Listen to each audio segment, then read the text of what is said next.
cabeças estão rolando mais uma vez nas forças armadas russas, enfurecidas com o fracasso constante e embaraçoso da chamada Operação Militar Especial da Rússia na Ucrânia. Putin focou em seus próprios fomentores de guerra. Eles falharam com ele, agora estão fora.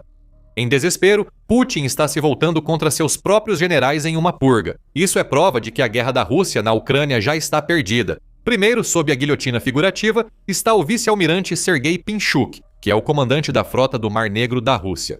Correção. Era o comandante, pelo menos. Parece que Pinchuk está prestes a ser destituído de seu cargo após seu fracasso completo e absoluto em ressuscitar a frota decadente da Rússia após 4 anos de guerra. Isso a tornou praticamente inútil para Putin. A saída iminente de Pinchuk foi divulgada pelo grupo pró-ucraniano Artesh, que anunciou a descoberta no Telegram. As forças armadas russas preparam um substituto para o comandante da frota do Mar Negro por falhas defensivas, segundo Artesh. Agentes da frota confirmam a informação. Oficiais comentam que a liderança militar russa pode substituir o comandante da frota do Mar Negro, almirante Sergei Pinchuk. Os motivos são falhas sistêmicas na segurança de bases e navios e a baixa eficácia das medidas contra barcos não tripulados ucranianos, o ABS. O grupo afirma que, apesar da demissão de Pinchuk não estar oficializada, vários oficiais de alta patente chegaram a Moscou do quartel-general da Frota do Mar Negro em Novorossiysk. O Artesh diz que isso indica que algo importante ocorre, pois essas visitas geralmente mostram que há investigações internas e decisões sobre o pessoal sendo tomadas. O grupo também afirma que o comando de Pinchuk na Frota do Mar Negro teve falhas defensivas. Nos últimos 6 meses, pelo menos 8 ataques bem-sucedidos de embarcações navais não tripuladas ucranianas atingiram instalações da Frota do Mar Negro, como Sebastopol e bases na Crimeia, segundo o Artesh. Também destacou que, em alguns casos, as forças de plantão levaram até 40 minutos para responder aos ataques. Está aí, não são bocas soltas que afundam navios. São tropas lentas que ainda, após 4 anos de combate, não fazem ideia de como responder aos ataques assimétricos da Ucrânia à frota do Mar Negro.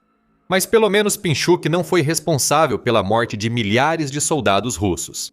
Esse foi o principal feito do segundo homem visado pelo Kremlin. Continue assistindo para saber mais sobre ele e a iminente saída de Pinchuk. A maioria já esperava isso. A frota do Mar Negro sofre ataques desde o início da guerra na Ucrânia. Então, a demissão do comandante parecia atrasada, certo? E foi a primeira vez que Putin demitiu o líder da frota? Veja, Pinchuk é o terceiro comandante da frota durante a guerra. Enquanto Putin e seus comparsas do Kremlin se viram obrigados várias vezes a procurar alguém que possa tornar os navios de guerra da Rússia viáveis novamente. Antes de Pinchuk havia Igor Osipov. Ele era o homem responsável pela frota do Mar Negro quando a Ucrânia começou a afundar navios em abril de 2022. No dia 14 daquele mês, mísseis ucranianos Neptune atingiram o cruzador principal da frota do Mar Negro, o Moskva, enviando-o para uma sepultura aquática. Em um evento que representa a maior perda de um único navio de guerra desde a Guerra das Malvinas, Osipov não durou muito mais. Em agosto de 2022, Osipov foi removido do seu cargo. Uma das demissões mais notáveis de um comandante militar pela Rússia desde o início da invasão de Putin. A incapacidade do comandante de impedir um ataque em julho à antiga sede da Frota do Mar Negro em Sebastopol não ajudou. O caso dele ganha destaque, já que o ataque levou a Rússia a cancelar eventos do seu autoglorificante Dia da Marinha na região. O aumento dos ataques da Ucrânia à Crimeia também prejudicou Osipov.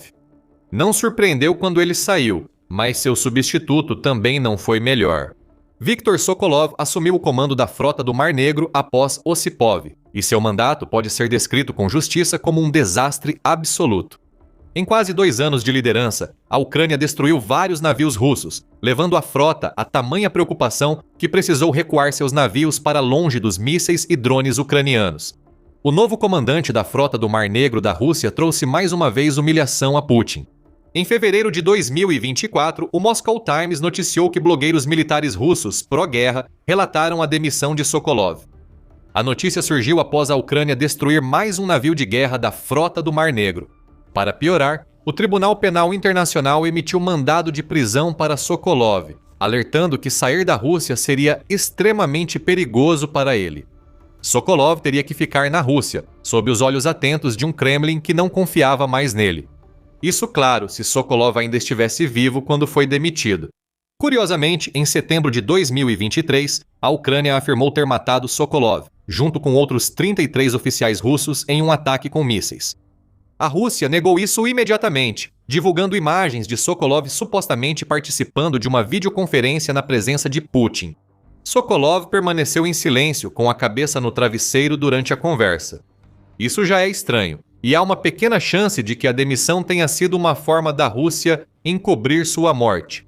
Talvez nunca saibamos ao certo, mas pouco se ouviu sobre Sokolov desde então, independente do que ocorreu com ele. Pinchuk assumiu o cargo vago e tornou-se a terceira vítima das demissões de Putin na frota do Mar Negro.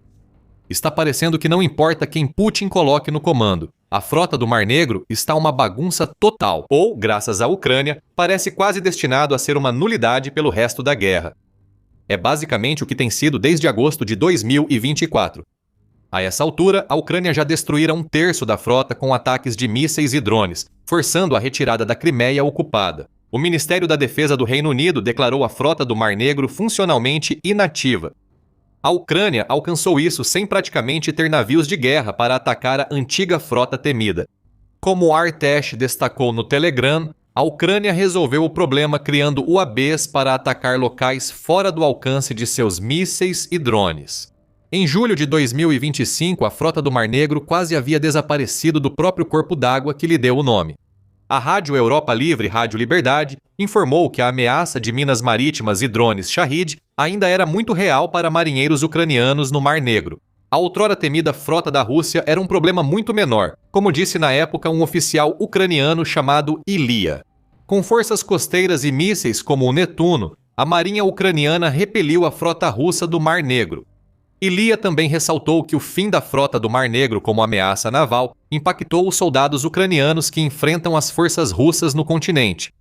Quando os russos viram que podíamos atingi-los com mísseis de cruzeiro, pararam de tentar desembarcar tropas ou enviar navios para reconhecimento, percebendo que estávamos prontos para enfrentá-los. Parece que a única estratégia sólida de Pinchuk e seus antecessores foi fugir em seus enormes navios. Não surpreende que todos tenham sido dispensados. As defesas ainda citaram outros problemas causados pela retirada da frota do Mar Negro, deixando a parte oeste praticamente sob controle da Ucrânia. O adversário de Putin retomou o envio de grãos, gerando renda essencial e movimentando a economia ucraniana. A série de falhas que causou a inutilidade operacional resultou na demissão dos comandantes da frota do Mar Negro. Porém, ao menos, eles não mataram mais russos que a Ucrânia. Mas antes de entrarmos mais a fundo nesse assunto, você está assistindo ao The Military Show. Inscreva-se agora para continuar acompanhando vídeos sobre as novidades militares russas. Retornando ao próximo pescoço na guilhotina do Kremlin, vamos apresentá-lo de modo tão ridículo quanto as táticas que criou para enfrentar o exército ucraniano. Era uma vez um homem do moedor de carne. Ele proibia qualquer estratégia útil. Sua carreira prometia, mas ele continuava tropeçando. Agora, o homem do moedor de carne enfrenta a derrota. Esse homem é o infame general russo Sukhraab Akhmedov, que teve uma ascensão meteórica nas fileiras do exército russo graças a uma única tática: trocar a vida de seus soldados por território. Akhmedov foi por muito tempo favorito de Putin, segundo o Kiev Post, indicando que o presidente da Rússia aprovava esse tipo de sacrifício de vidas. No entanto, para a troca de território, esse tipo de negociação só compensa quando o território suficiente é conquistado para justificar o derramamento de sangue. E é aqui que começa a queda de Akhmedov. O Kiev Post diz que vários veículos de imprensa relataram que o Kremlin se livrou de Akhmedov, que é natural do Daguestão e vem de uma família militar. As primeiras pistas dessa remoção surgiram em 13 de janeiro, quando o blogueiro militar russo Divar Moyara, ligado ao Kremlin segundo o Kiev Post, informou o desaparecimento de Akhmedov. A agência Astra da Rússia e um grande veículo de notícias ucraniano repercutiram a história no dia seguinte. Apesar da falta de confirmação oficial da Rússia sobre a demissão de um antigo favorito de Putin, a realidade parece inevitável. Akhmedov se foi, e ao conhecer um pouco de sua história nesse história na Ucrânia, é difícil entender como ele ficou tanto tempo. Akhmedov era a escolha ideal para a Rússia antes da invasão da Ucrânia. Iniciando a carreira nos anos 1990, o general se destacou nas unidades de elite navais e de fuzileiros navais da Rússia. Ele não tinha experiência de combate antes da guerra na Ucrânia. Diferente de outros de sua época, ele não serviu na Síria. Em vez disso, ele se concentrou em comandar a 155ª Brigada de Infantaria Naval da Rússia em Vladivostok entre 2009 e 2014 ou 2015, e cumprindo seu dever na Academia Frontal de Moscou, que forma oficiais para o futuro alto comando da Rússia.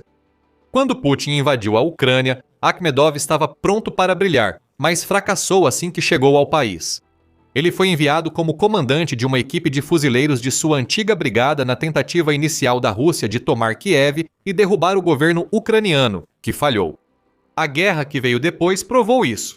Mas Akhmedov se destacou ao ordenar que suas forças lançassem ataques inúteis contra as defesas da Ucrânia na vila de Moshchun, que fica ao norte de Kiev. Assim, iniciou-se uma carreira de lançar corpos contra defesas, esperando rompê-las. Em abril, Akhmedov liderou um grupo de fuzileiros navais no leste de Donetsk. Ele fracassou tanto nessa empreitada que fuzileiros navais da 155ª Brigada da Rússia enviaram carta aberta ao governador da ilha Sakhalina, acusando o comandante de ignorância tática e de desperdiçar vidas em ataques inúteis. Como resultado da ofensiva estrategicamente planejada pelos chefes comandantes, perdemos cerca de 300 homens entre mortos, feridos e desaparecidos e metade do nosso equipamento em 4 dias, e isso só na nossa brigada. O comando distrital, junto com Akhmedov, está escondendo isso e usando os números oficiais de perdas falsificados por medo de responsabilidade, afirmou a carta, em um tom carregado de sarcasmo. Até quando incompetentes vão planejar operações militares apenas por relatórios e medalhas, às custas de tantas vidas? Só querem aparecer, não se importam com nada. Os soldados eram apenas carne, uma crítica forte a Akhmedov, que já havia se tornado o açougueiro de muitos dos seus, mas estava só começando. Akhmedov assumiu o comando do 20º Exército de Armas Combinadas da Rússia em dezembro, após a publicação da carta. Fracassar e ainda assim ser promovido é algo que realmente acontece. Em 2023, Akhmedov estava enviando soldados sob seu comando contra os campos minados, mísseis guiados e fogo de artilharia que compunham as defesas da vila de Vuhledar, em Donetsk. Esse suposto gênio tático levou meses para tomar a vila, mas ainda assim mais pessoas morreram. Em um período de combates entre 9 e 10 de fevereiro de 2023, as forças sob o comando de Akhmedov perderam 300 soldados além de 31 tanques. Em 2024, Akhmedov renunciou para ser designado supervisor das forças terrestres e aéreas encarregadas de retomar Kursk da Ucrânia. O número de mortos subiu novamente, embora Akhmedov tenha recuperado os 1.300 km² que a Ucrânia havia tomado em Kursk. Toda essa operação, desde a captura do território pela Ucrânia, custou à Rússia 80 mil soldados, segundo o comandante-chefe das Forças Armadas da Ucrânia, Oleksandr Siersky, outro desastre mortal para Akhmedov. Mas, finalmente, uma missão em Dobropilha parece ter sido a gota d'água para Putin. A RF News registrou o desastre de Akhmedov em Dobropilha ao noticiar a demissão do comandante. O objetivo de Akhmedov com sua ofensiva em Dobropilha era ajudar a cercar a cidade de Pokrovsk, que a Rússia tenta capturar há quase 2 anos. Grupos de infiltração obtiveram penetração superficial, mas a Ucrânia geralmente reverteu rapidamente esses pequenos avanços. Mesmo vendo que sua tática falhava, Akhmedov mandou seus soldados manterem as posições conquistadas. Sem logística, os resultados eram inevitáveis. Milhares morreram para os drones e artilharia da Ucrânia. Akhmedov tentava consolidar os poucos ganhos russos, mas era frequentemente frustrado pela Ucrânia, que usava bombas planadoras e ataques na retaguarda russa. Mesmo assim, Akhmedov enviou mais soldados para o moedor de carne. Os ataques mecanizados seguiram, cada vez mais fracos.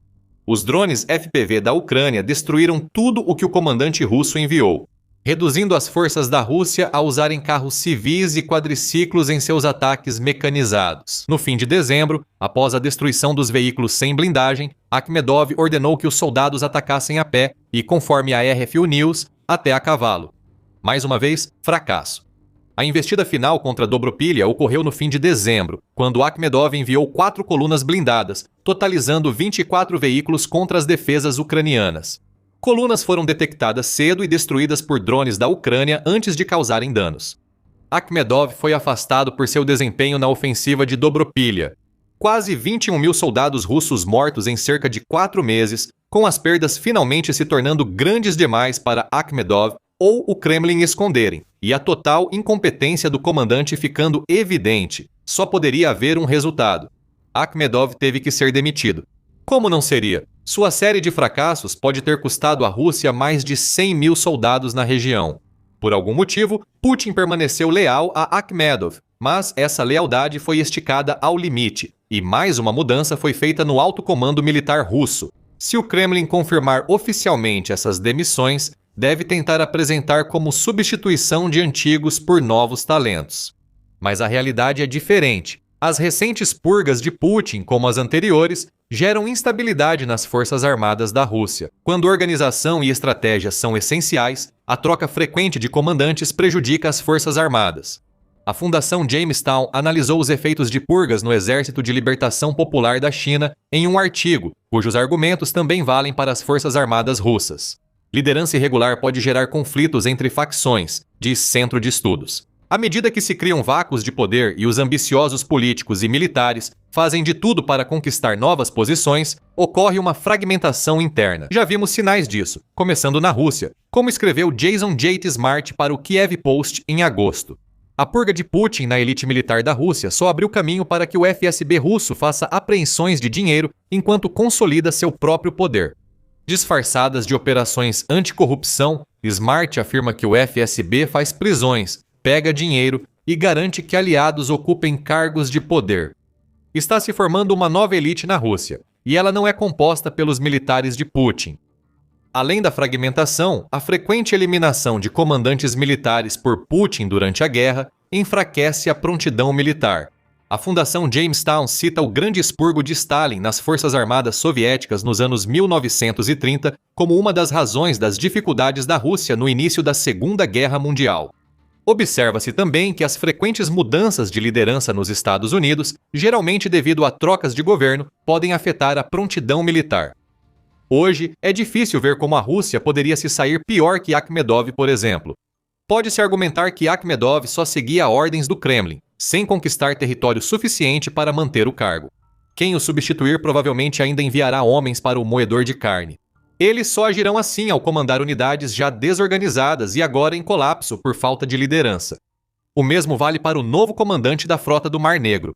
Eles só assumem um cargo esperando resolver um dilema insolúvel com drones. Isso só trará mais mudanças que prejudicam a prontidão de uma frota já em dificuldades. Putin provavelmente se pergunta agora a quem pode recorrer. Os comandantes e generais em quem confiava estão falhando, então ele precisou afastá-los. Agora, achar pessoas confiáveis é mais difícil que há 4 anos. O que pode obrigar Putin a encarar a verdade que evitou por tanto tempo. A Rússia já perdeu a guerra da Ucrânia, só não sabe disso ainda. Como o exército russo pode se recuperar quando seu alto comando está sendo expurgado? E está sendo forçada a usar algo tão inútil que prova que a guerra já acabou? Descubra o que é essa coisa inútil em nosso vídeo. Se gostou, inscreva-se no The Military Show para mais reportagens sobre o caos no exército russo. E obrigado, como sempre, por assistir.